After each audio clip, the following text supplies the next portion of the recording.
And Andy Munth put it well when he said, "A shot glass of desire is greater than a pitcher of talent." We can have all the talent in the world, but if we don't have the desire, there's no way we're going to get something accomplished. So I remember actually there was a time when I learned how important desire was. I was actually moving out of my parents' house, and I had a little bit of a problem. My roommates and I could not afford to get a TV. So I called up my dad. Actually, I called my mom up first. I said, "Mom, would that be okay if I borrowed one of the TVs at the house just until my roommates and I can afford to get one?"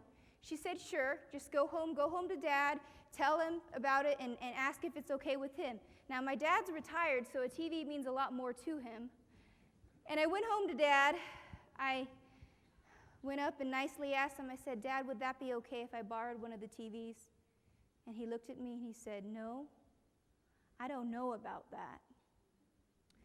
So in my mind, I had permission from one parent, so my next challenge was going to be how to figuring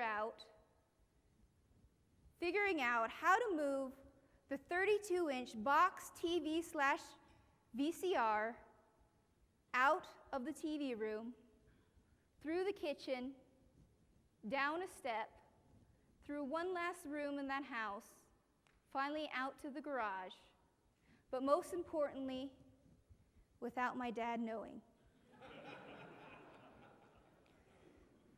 I knew at about 6:30 every evening my dad walks out that front door. It would give me a 30-minute window.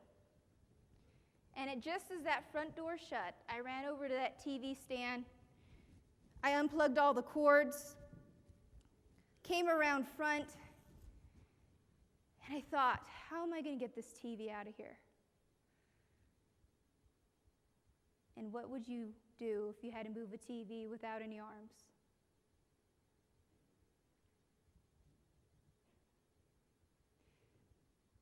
I knew something had to help me get that out of the house, maybe something with wheels. And so I looked around the house, and it was a computer chair with wheels. And I remember thinking, this is exactly what will help me move this TV out of the house. I pushed it over there to that TV stand, over a couple bumps,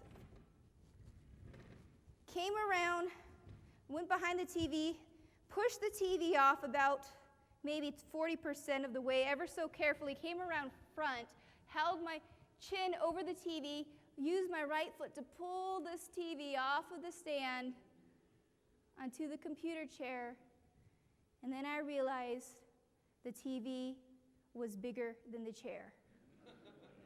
If I were to stand back, it would come crashing down. So I stayed, hovered over this TV. I used my knees to push this chair, and my chin to somewhat hold it in place as best I could. I went through the TV room, through the kitchen, down a step. I was running out of time, so I had to pick up the pace through that last room. Finally, that door to the garage, I opened up the door, and I pushed it into that garage. It must have been a hot 110-degree day in Tucson, Arizona. I was sweating. And I finally reached up. I was so close. I was going to reach and hit that garage button. That garage door opened, and guess who was standing right beside my car? My dad took one look at me. He saw the sweat pouring down my face, strain, conviction, and most importantly, the desire in my eyes. And he said, "Honey, if I would have known you wanted it that bad, I would have helped you." He helped me get that TV into the car, and I drove it home to my roommates, and they asked me, "Well, how'd you do it?" I said, "Easy, I just thought outside the shoe." With desire, you can do anything.